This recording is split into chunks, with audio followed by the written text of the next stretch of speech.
All right. Peace and blessings. Haki Ami here, the success scholar, the honorable one, the Sapo, Dr. Haki Shakur Ami, the success scholar.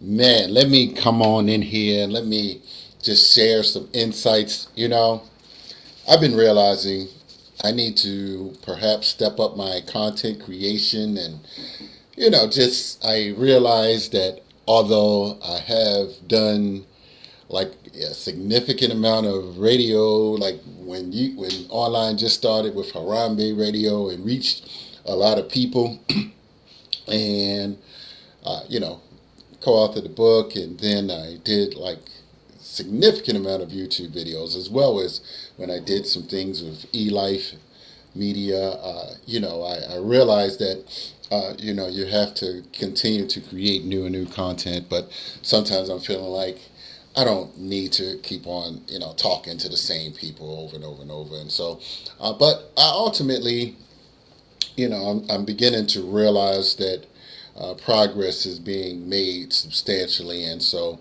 I continue to reach for new audiences. And so, let me have this discussion with you all. And I'm definitely going to keep playing this until everybody sees it. I'm going to keep playing it on my Facebook. And you all can follow me. I want to encourage you all to share, like, and subscribe to my Raising Consciousness and Capital page, as well as the Haki Shakur Ami pages on LinkedIn, actually, as well as on Facebook, Haki Shakur Ami on LinkedIn, as well as my Harambe Books page. I believe I'm streaming from there. But so let me just share. Sometimes when people don't support you, you may feel like a certain way. And here's what I realized, and I've had to become wiser, right? I want to be mature. I want to be responsible. I want to, just have a level of reasonableness in terms of what people's priorities should be. And this is what leadership represents. And this is what leaders truly do.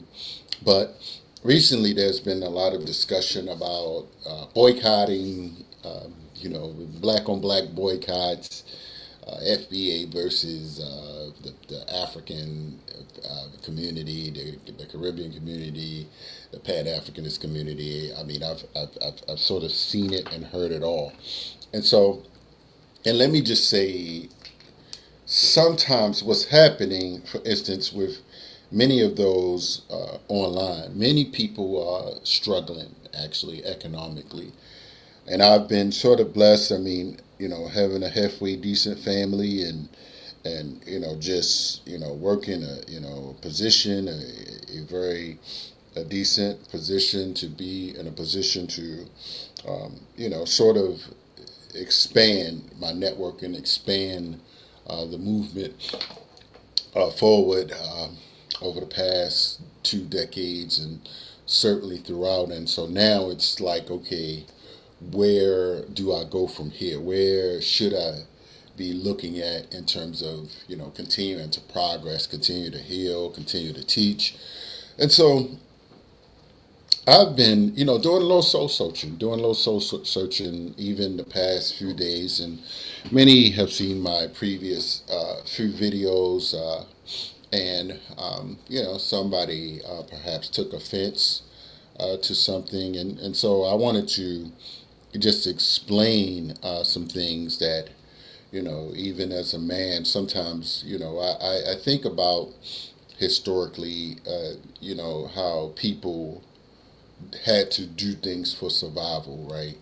I think about during traumatic times or stress, or where communities are in need, or individuals are in need, where individuals aren't able to provide for themselves and get food. How desperation affects human psychology, how individuals who, for instance, aren't able to maintain a level of sustenance, where individuals aren't able to hunt properly as men. So sometimes what's happening is men, black men, certainly in this society, some learn, for instance, outside of their skills and talents to be able to bring resources. Many, for instance, become divisive, right? They that's their tactic. They have a psychological need to be affirmed, right?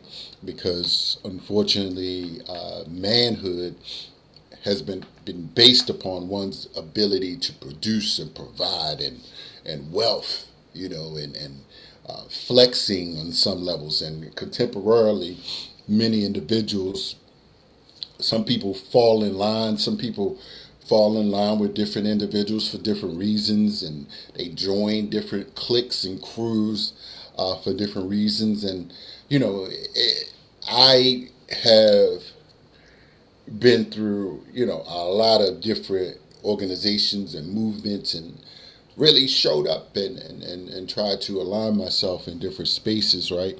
As well as continue to be in service to the community, be in service to the people in this community. And let me just, be clear.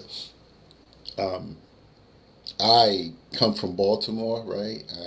Born and raised, and it wasn't like, I had a whole lot, but, I didn't starve, right?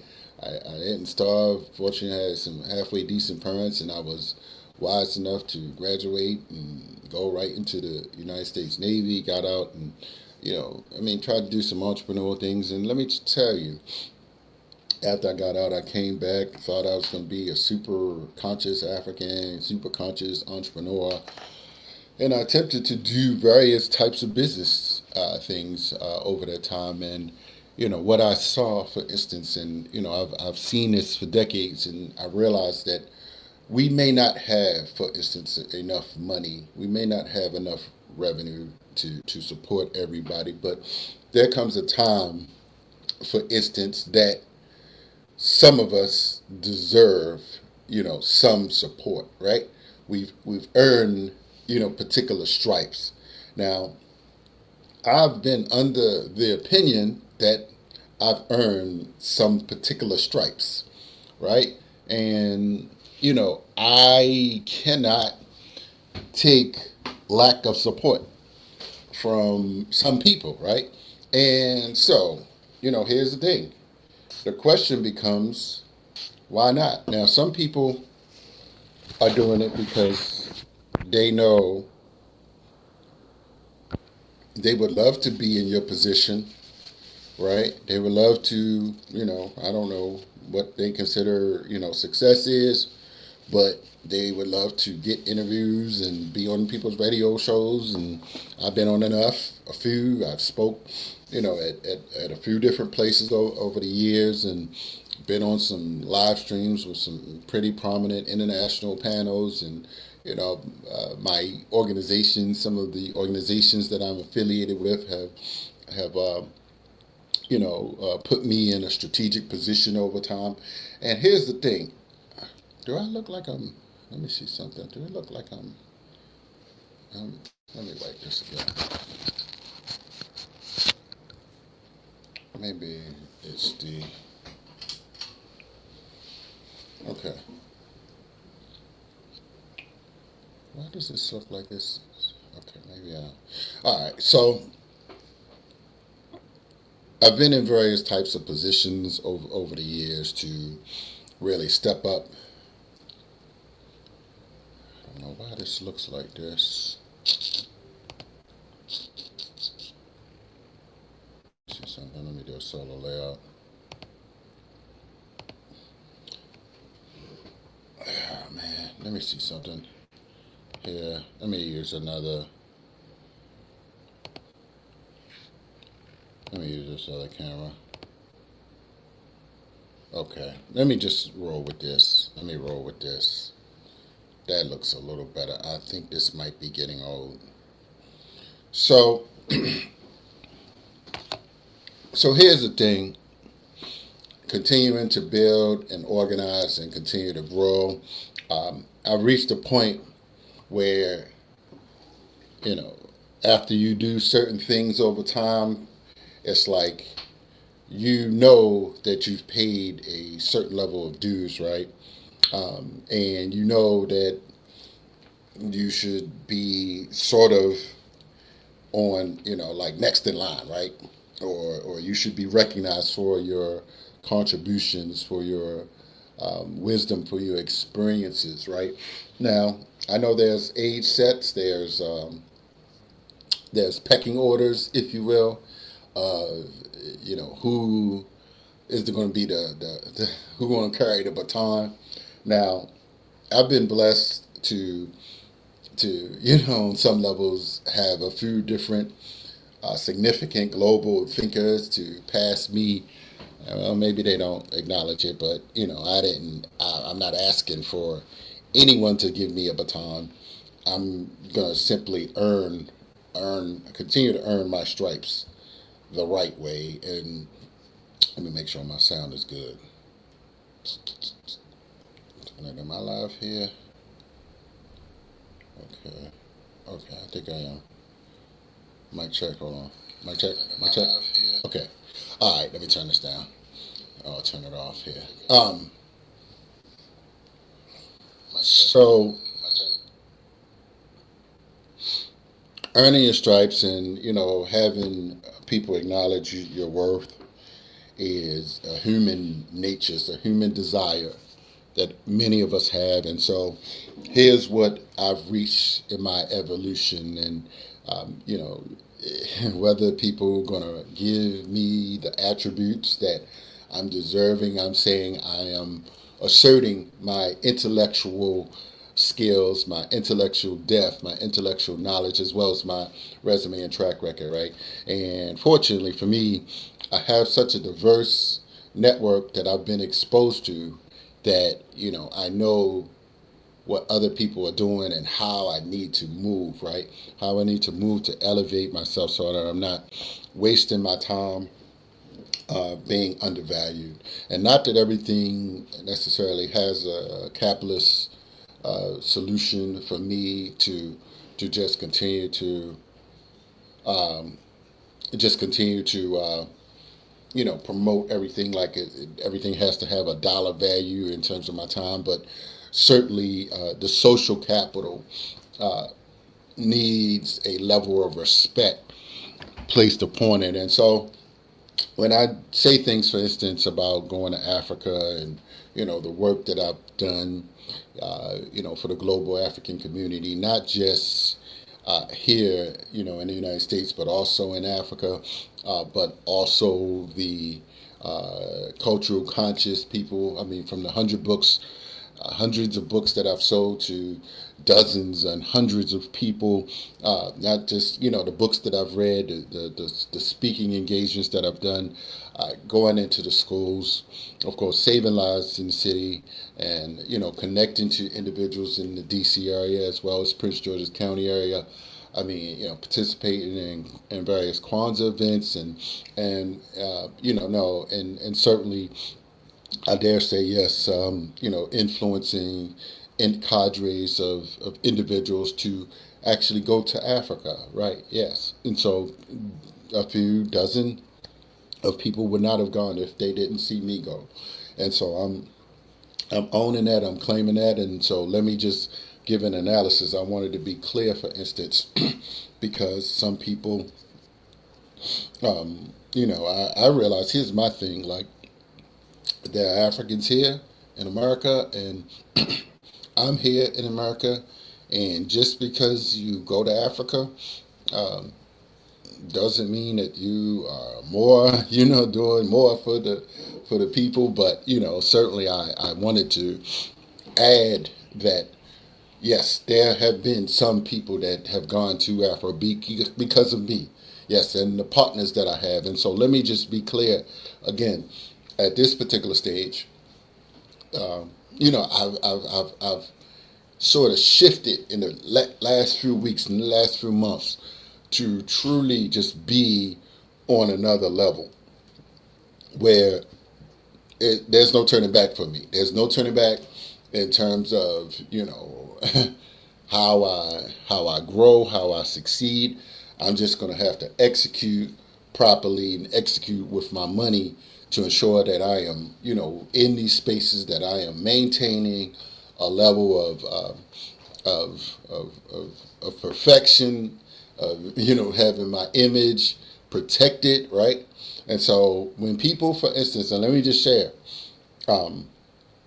sometimes I've been humble, enough to not, support people, but, eventually you pay your dues, right?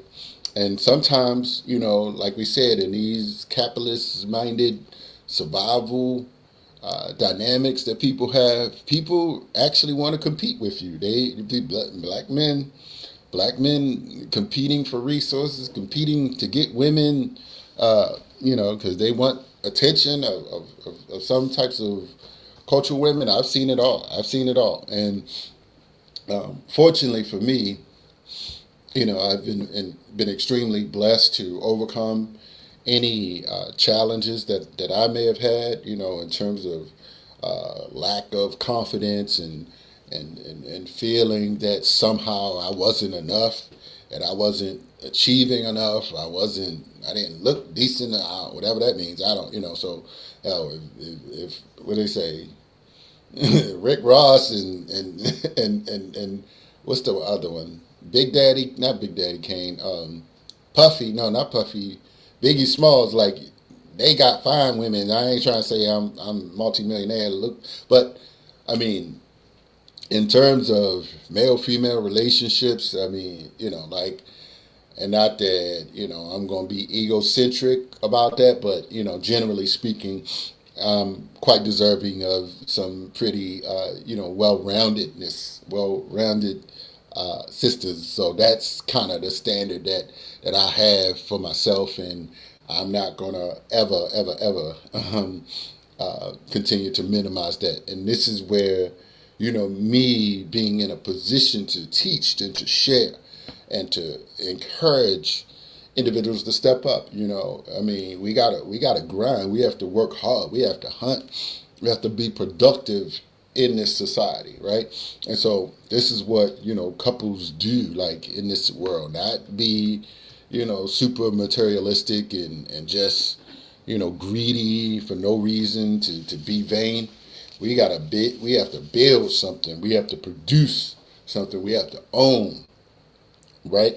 And so this is where financial literacy, financial education comes in, but also the power is in your network. And so this is why, for instance, I mean, and yes, and let me just make this plain. I know I co-authored a book with Les Brown and George Frazier, and the thing is, well, what have you done lately? Well, yes, I've been writing for the National Black Unity newspaper for the past 5 years now, and so people can hear and read. If people are still reading, I don't know, but I mean, look, here's the thing. If you're like me, when you read 100 books a year for 11 years, and you get invited to the places that I do, I mean, like how I am now, and fortunately, I'm able to go tomorrow to meet with the Governor Westmore. Yes, I'm starting to feel like I'm deserving to be on another level, right? So I have to make that happen. And here's what I'm going to do. I'm going to be around people that value those things. And sometimes, these Pan-Africanists, or people who refer to themselves as Pan-Africanists, they aren't very well-rounded and astute enough to appreciate, the conscious Amos Wilson level moves that, that I've been able to make, right?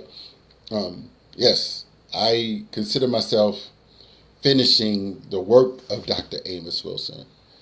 I've read Dr. Claude Anderson's work. I've read Barudi's work and Kamal Kimbone, many of the true scholars, thinkers, builders, right?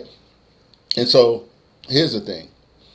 And I know, I mean, it's easy to say, oh, Haki got there because of his partners or however. I mean, and just want to take swaps and swap. Um, However, but I mean, yes, absolutely. You have to build the right team. You have to build the right team around you. They have to have wisdom. They have to have exposure and experiences, right? They have to have some hustle in them, right? They have to read the right books and show up and be respected in this world, right? And so now I'm to the point where I'm just like, look, and it's happened before. Things have happened a few times where, I mean, I'm not going to overstep, my boundaries, and but here's the thing: I consider it like a boycott, and even some years ago, and this just showed me the mindset of people, right? Somebody actually said that we should boycott hockey, right? I mean, someone from Baltimore, and so I realized then, if you are that like angry, if you have that mentality that you gonna boycott your own people, right?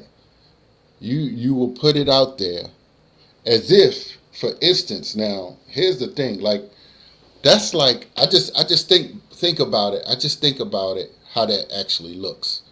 So if I'm like poor and starving, you would like let me starve.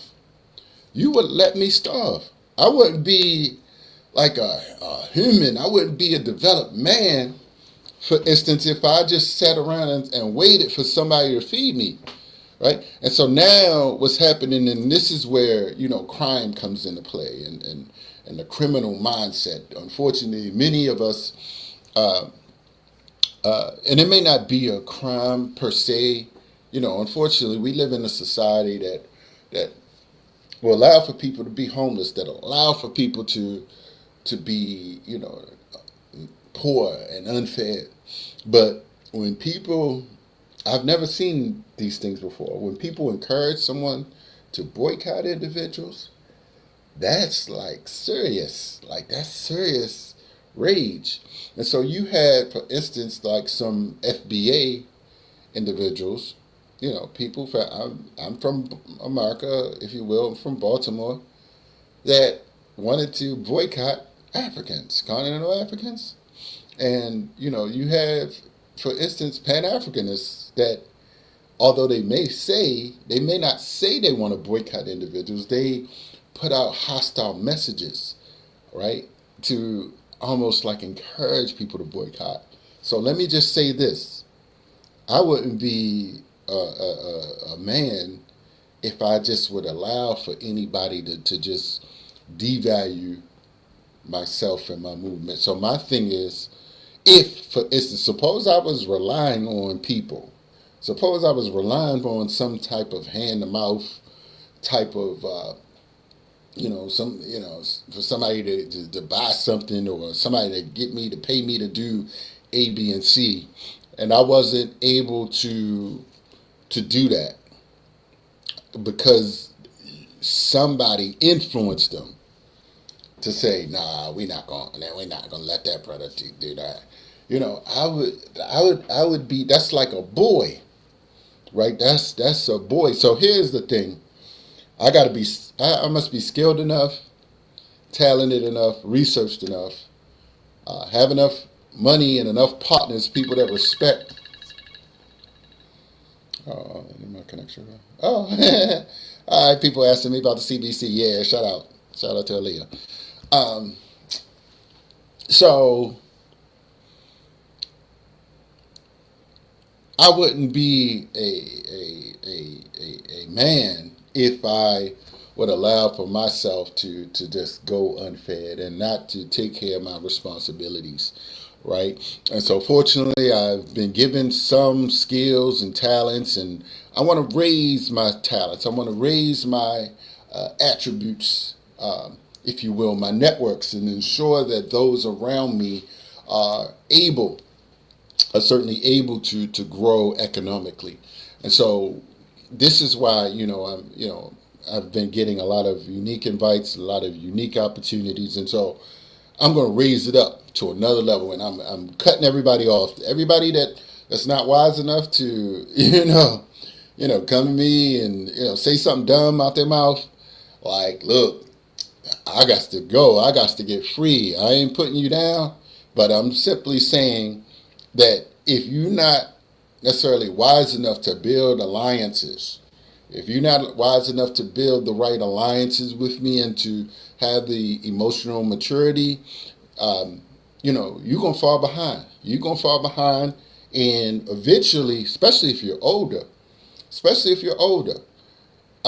I'm moving forward, like quickly, rapidly, strategically, and I'm building some powerful allies.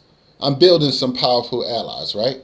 And I know it's just happening. I have some powerful allies, and I've had them before. Some came and fell off, and some will come and fell off.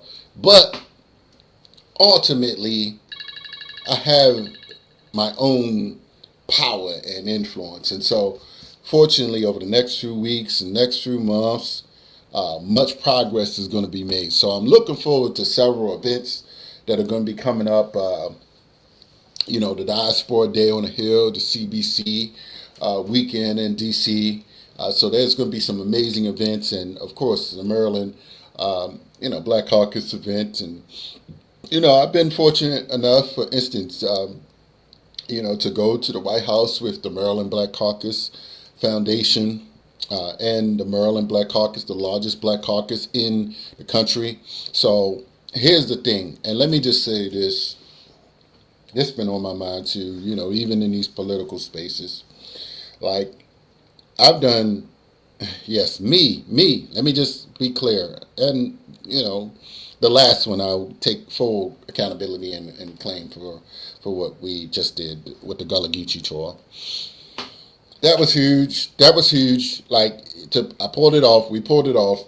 And not that I point at individual things, because I do things that I'm not able to be full time, service to the community or whatever. Not everything, pays what you need to eat and have food and shelter. So you have to manage your operations. But, ultimately educating, our seniors, our elders within the community is something I take pride in. And we've targeted some programs towards these things, and as well as taking people throughout different parts of the world, certainly in the Freedom Rides and the Civil Rights Tour, but as well as doing things certainly in the Park Heights area. And I believe that I'm to the point now, I'm taking off my cape. Like, I'm taking off my cape, and I'm showing up saying, look, and this is even like some of these political spaces. Like, look, I don't have time for your cults. I don't have time for your Pan-African cults. I don't have time for your political cults, groupie, follower people. Like, look, many of these people, they haven't lifted a finger to help me, and they did what they had to do for the community. But I'm just saying, like, look, no, I'm not just going to be doing, petty door knocking or whatever. Like, I don't, know. I mean, you know how many books I read? Do you really know how many books I read? Do you know who I know, who I showed up for? King of Bakersfield. What's up? Peace, King. Oh, Queen. King. Yeah. So, no, I don't, I don't have time anymore to do that, and I don't need to be in anybody's newspapers. Just serving. I do the work. I'm connected to enough things, and fortunately, over the next few weeks, I'm just gonna go to another level. I'm gonna blast off to another level. All right? Thanks, brother. I'm gonna blast off to another level, right? And I'm not turning back. I'm not, gonna undervalue myself. And people that barely speak, the people that barely speak out. I mean, I'm sorry. Even though I come to some people's event, like I went somewhere and the brother didn't even speak to me. I'm like, damn, what's up with that? I don't know what's up with that. But I'm like, man, you know me. I mean, you've been knowing me long enough. Like, what's the deal? Like, oh man. So anyway, people be on some, some type their own little ego thing. And here's the thing with me, y'all. Look, if you come from where I come from and be where I am, you're extraordinary. See, some of these people who they were like a little above average, and they doing some amazing things. But watch where I end up. Watch where I end up. How focused I am. You know how focused I am, and the team that I built. I build and alliances that I create. God willing, I'm healthy enough to survive. But peace, King. All right, Minister. Love you, brother. Love you, brother. Peace and blessings, brother. But when I continue to raise up, and let me give a shout out to the brother. He allowed for me to do my birthday event at his spot over east. So I appreciate the brother, Minister T-Nat. Thank you, brother. Love all of you all, my East Side family. So here's the thing. This is where I'm at. And fortunately for me, y'all, I mean, it's cool to do these things and to talk to people, but this is not where it's at. Let me just be real. The real work is in the community, is with the people who don't even have, hell, some people don't even have access to internets, right? I mean, some people, people just need a kind, friendly face before we can teach them, who they are, what they are. But one thing I will not do is allow for, or encourage or accept us boycotting each other, right? And so I'm simply saying, and fortunately for me, I don't never want to be in a position where I am, begging, that I'm begging for support, like I'm literally needing people to feed me.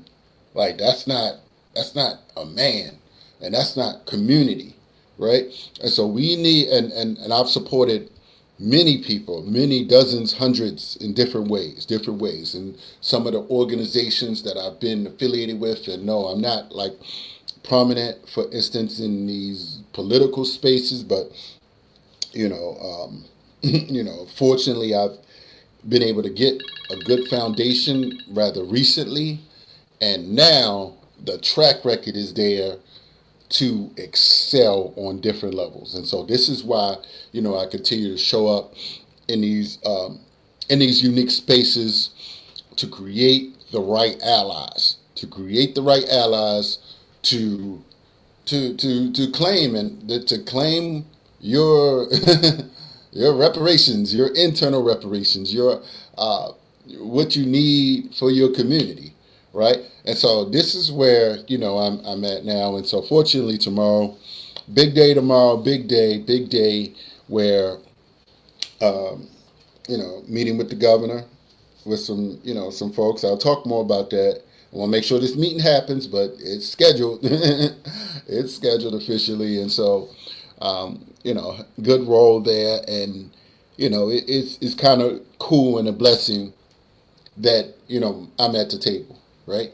This is some things, and there could be other people at the table, but certainly realizing, and I don't want to get caught into how people are feeling about the governor right now, whether they because of the Trump issues, or how the reparations thing went. Look, I'm going to be bigger than some of y'all's politics. I'm going to be bigger than token little voting who's in what particular office. Those things have limits.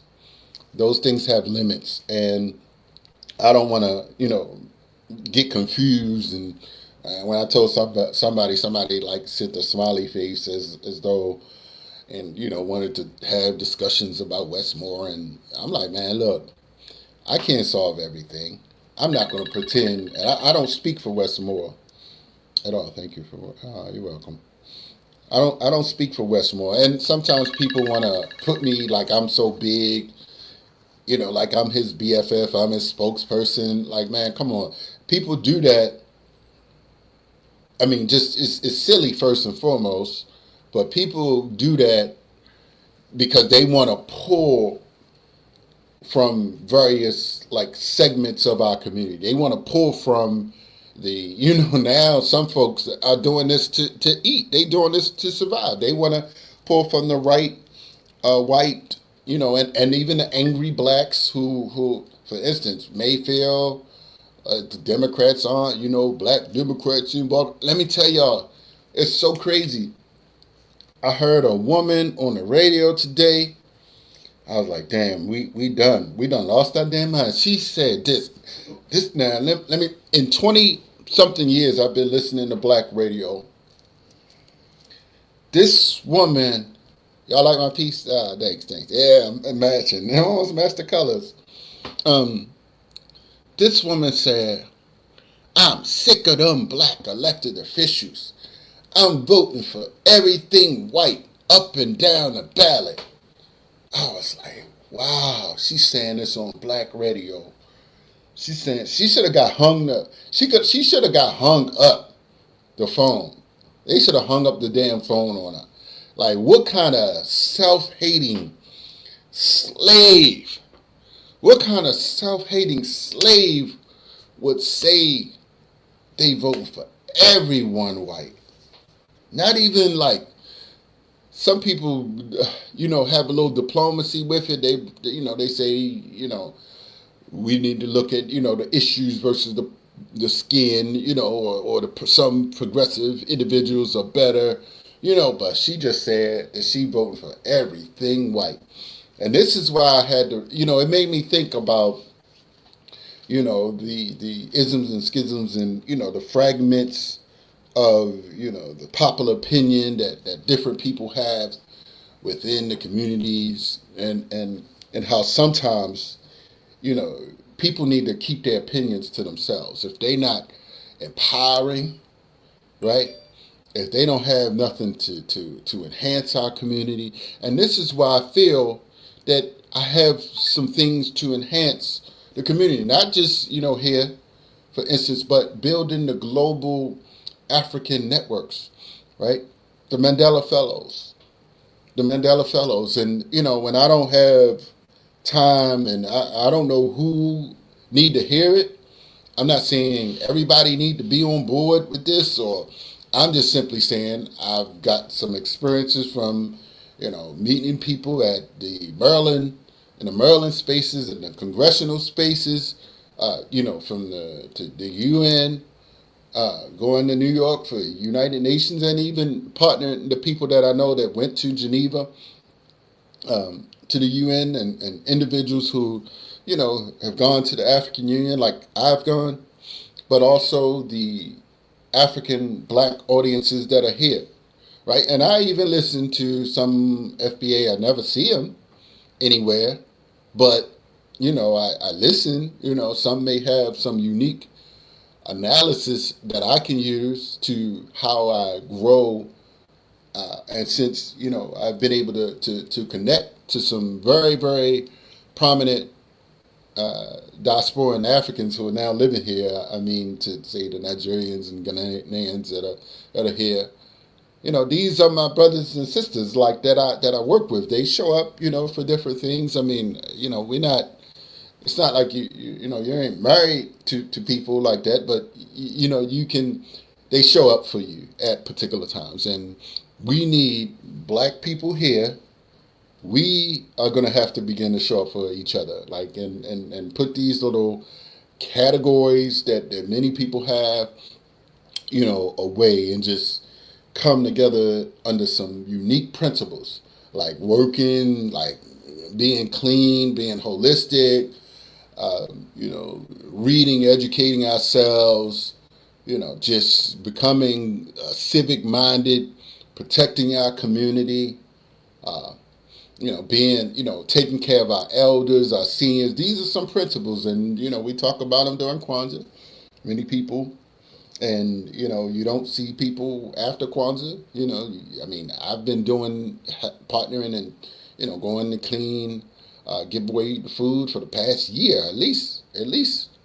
And I post on it and text people, and I'm not trying to say that that's what scholars or we all should be doing, but we have to not be so separated and so intellectually, and it's good exercise too. So I always try to put that on people. Like, look, I'm gonna lift some boxes. Let's lift some boxes, y'all. We going once a month, man. Once a month. Let's lift some boxes. Put them in the car. Let's connect to people so they can see men out in the community. I appreciate the brothers that and sisters and elders that the young people that have been coming for the past few years, but certainly since I've been participating. So I'm starting to feel that making different types of progress, different types of headway. And I don't want to get distracted, for instance, by politics. I don't want to get too distracted by, the Pan-African versus the African, the Pan-African versus ADOS debates. I work with who willing to show up. Like if the woman who want to vote for all the white people, I'm like, look, I called in on Carl Nelson show. I said, tell them just come on and help, be in the community, walk the community. Let's give out some resources during Community Day. Like, if you want to do that, just vote for whoever you want to vote for, but you still show up. Like, I'm not here to talk to you about that. I'm not here to debate your politics right now. We have people to save, people that need some basic necessities out here, right? And we have to build intellectually, economically. We have to own something. So I'm focused now, where I'm at in life. I don't want to end up as, and I've said this and I've made it plain to everybody in my space, like there's no way, and I've prepared myself over the past 2, 3, 4 years to say I'm not ending up without anything, without owning some land, house, and nothing is guaranteed. Nothing is guaranteed, in this world, but your mind, your wisdom, your ability to predict the future and what's happening. This is why staying, getting a pulse of the people, getting a pulse of what's going on in your community. This is why I connected. I got the Citizen apps, the Nextdoor app. Oh, Adrian Abafo. Let me see if he can make it. Damn, did he say he's going to make it? All right. I don't know. All right, do you see them more? Oh, no, okay. All right, people be texting me, blowing my phone up. But this is why, I stay connected to what's going on in the community. And this is what I need for, Pan-Africanness that I know in and around the community. I'm like, if I need some ADOS people that want to show up, like, look, just leave that at home. Leave, I don't need to talk to you about that.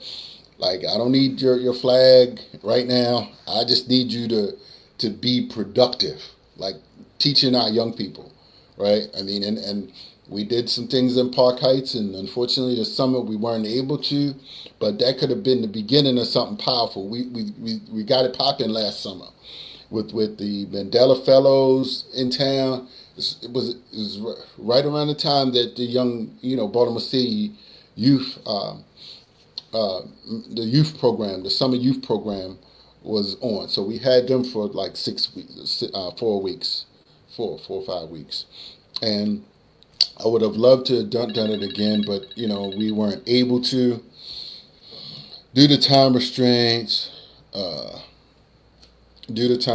We were not able to, but we gonna get it going again. And so, fortunately for me, I truly have some strong networks that are happening that are making things happen. And I'm gonna put my money where my mouth is. That's right. You got to put your money where your mouth is, and you have to continue to show up and continue to make things happen. But here's what one thing, we need democratic, a democratic balanced approach to leadership.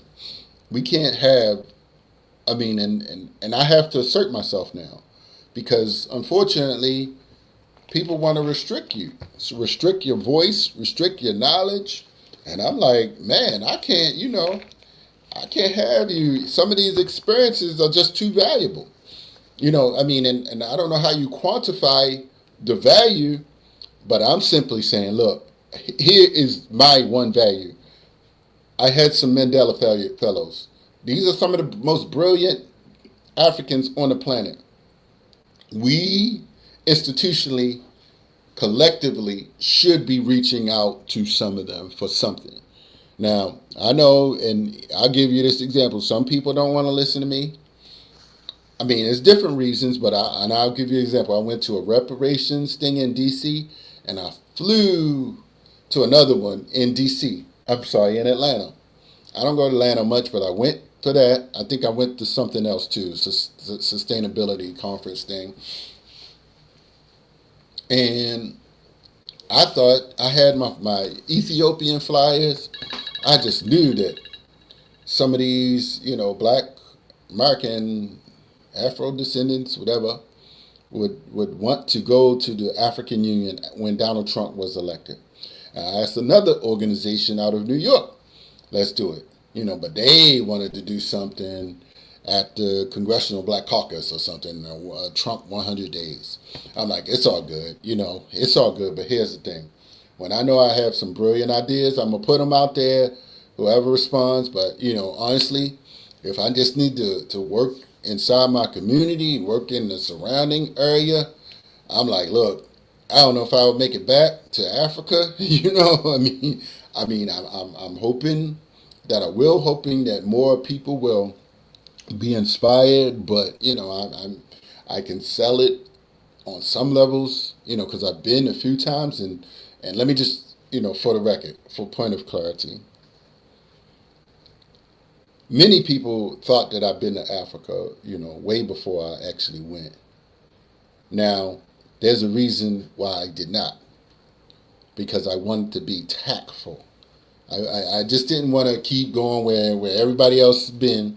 So the opportunity, well, first, when Donald Trump got elected the first time, 2020, I was just like, wow, this is deep.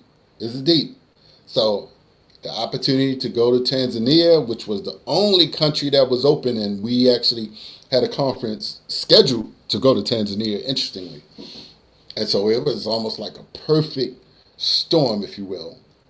And what we did was we opened like a gate, because we were perhaps it was like 10, 12 people, but we made a tremendous impact by going. Got some media, we don't go like as regular tourists. Fortunately, some of the partners that we've had have been very connected, shall I say that. And so we just didn't go as some regular tourists. Now, I went there because, yes, my name is Haki Shakur, right? Haki means justice in Swahili. And it was just a perfect opportunity for me to go. And yes, perhaps I could have went before, but I just didn't want to go like with regular people and do regular things. So fortunately, I was in a very, very strategic, prominent position when I went and met some pretty good people that when I was there, not just some tourists. So it was a big deal to be present there. And so for those thinking, that somebody made me or paid for me to go or something, or, it's nice if you have good friends like that, good people.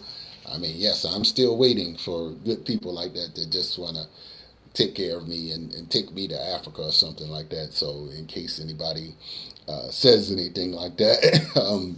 But, fortunately for me, being gainfully employed, that I am, I count my blessings. I stay entrepreneurial.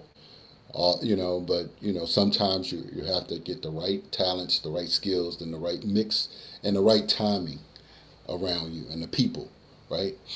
To make things happen where you totally free, totally independent, because everybody reports to somebody. Whether you have a job, whether you have clients or services or product, you're reporting to someone. Nobody's in an island by themselves. Like, I'm independent. I'm gonna do what I want when I want.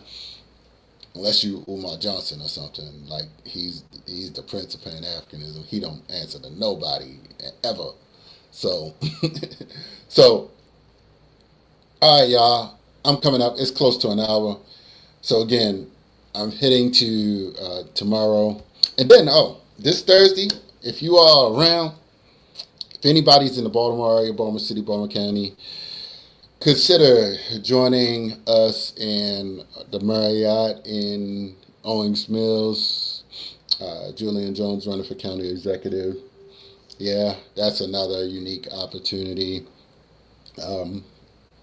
Once he is the county executive, that will be a tremendous experience that some of us should, sort of come together and, organize to, create opportunities for seniors and our young people and all the community in Baltimore County. And certainly a shout out to my Woodlawn community, where I went to Woodlawn High for a few, so I know some good people there. But Julian Jones is the man out there, and he's doing some amazing things. And he went, I saw him. We were at the circus. Yes, for those that enjoy the circus, please take your children. Take your children. You're not that African centered. And to those that are angry about the circus, as I heard one person, like, y'all going to the circus, man.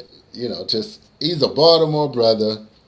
He had a traumatic, background, but just look at the amazing things that he done, how many smiles that he can put on our children's face. Some of our young people, they don't have the opportunities to experience this, so let them experience the circus while you go and take your daughter to Taylor Swift concerts. So, yeah, so that's all I want to say, y'all. Hope you all are well. Haki Ami, the Success Scholar. Do follow me, Success Scholar. You can Google Haki Shakur Ami or Google the Success Scholar. Do like, subscribe, and share. Progress is being made. Let's see. Jay Wendell Gordon has something this weekend as well on Saturday down in Prince George's County. And another sister is running for Congress. I'll be there in Laurel. So she called me and invited me. So I'm not going to. As much as I have to be in Bowie, and then, Laurel, then Bowie, but that's going to be my Saturday, y'all. So I'm blessed to have, a unique set of powerful individuals that, I try to keep in connected to, and people always asking me for money. So, like, I got it like that, but it's coming, y'all. It's coming. I'm making some things happen, and I work hard. I work long if I need to. So, all right, y'all. Peace and blessings. Haki Shakur Ami, the Success Scholar. Dr. Haki Shakur Ami. One more thing. Friday, I'm co-hosting a broadcast at 2 p.m. on WOL. That's Dr. Stephanie's show. I'll have the chair of the Associated Black Charities. And Associated Black Charities, they just recently had like a... collectivity. There was a community fundraiser. They were like the 6th or 7th. They think they raised like $250,000. No, $25,000. I'm in zeros. $25,000. They were part of that fundraising community that raised that money as well. Oh, I'm going to New York next month as well. The wearables, Afrotech, or wearable tech, they got some money too from that collective fundraising thing. And so, yeah, both of them were in the top 10. So those are my peoples. Yeah. So I'm just saying, see, sometimes, when people ignore you, you just kind of align yourself with the right people, and you step up your education, you step up your knowledge, and in case one person can't produce for you, or organization wants to say no, I'm like, oh, okay, well, I'll find some appreciative, grateful people. See, and that's the beautiful thing. See, when I show up on scene, y'all, I read so many books that I'm just impressive. I'm just impressive because sometimes I got to go back into my Rolodex of books, and the sister from the Afro Wearables, or the Wearable Tech, I was just like giving us some knowledge, just like that. She was just like, wow. So she invited me to this conference in New York, and I'm gonna go. So yeah. So I'm just saying, having a diverse knowledge and diverse background, it helps me to expand, right? And I know some people want to put me in a category and say people look at your name and think they don't know what to think. Like, you African, you Muslim, where you from, where your people, man. People be like, where your people's from? I'll be like, nah, I'm from Baltimore. I changed my name. Yeah, I changed my name. Yes. So, and actually, one of the newspapers in Tanzania did a story on me. It's a good story to read. So yes, so when I go to Tanzania, it's not just like being regular. So so that's all I have. We coming up on my 1 hour. I said I was going to do a 1 hour broadcast, but I'm excited to meet with Governor Westmore tomorrow. So this. I mean, he knows me from different spaces, and I know he's under a lot right now with Trump telling him that he's going to cut the funds to the bridge. Like, because you got a problem. I mean, I didn't know that people did things like that. I don't, and didn't say it publicly. That's the thing. President Trump is saying publicly that he's going to punish Maryland residents on an infrastructure incident. Like, how? And that's so immature. That's so immature. I mean, I probably wouldn't have said the thing about the bone spurs if I was, talking about Westmore. I'm sorry, talking about President Trump, because that's kind of like, I mean, I don't know if it's, maybe he was just joking them anyway, because a lot of individuals say that to avoid the war, avoid going to war, and they get doctors to say they got some. But for him to say that he's going to punish Maryland, that's a challenge. That's. But that just lets you know. That lets you know. And I'm not going to say. I don't know if he said anything like, he didn't say that to. I don't know if he's talked like that to other countries, other states. So I'm really, and I called in to Dr. Taylor. James Taylor was on the radio today. He's brilliant. Check out Professor James Taylor. I'm sure he might have some interviews. You may have to type in Carl Nelson, Professor James Taylor. Brilliant. One of the most brilliant political black conscious minds ever. Like, truly, he can spout off like a lot of things. Like, and he's doing a book on the Jamestown. What was that pastor over in Oakland, the one that with the Kool-Aid thing. So he's doing a book, and he just sent it to the printer recently. But Professor James Taylor is his name. But definitely Google him. If you are a black conscious political person, please consider listening to him. He drops some jewels, man. He can go like off the top with a lot of things, man. I just feel like, wow, off the top. He's one of the most brilliant political, informed individuals out here, man. He can drop every time he comes on. I'm just like, I'm stopping what I'm doing to listen to what he's talking about, because he's so conscious and so brilliant and mature with his analysis. He's not like, how some people, he called out the black Trumps.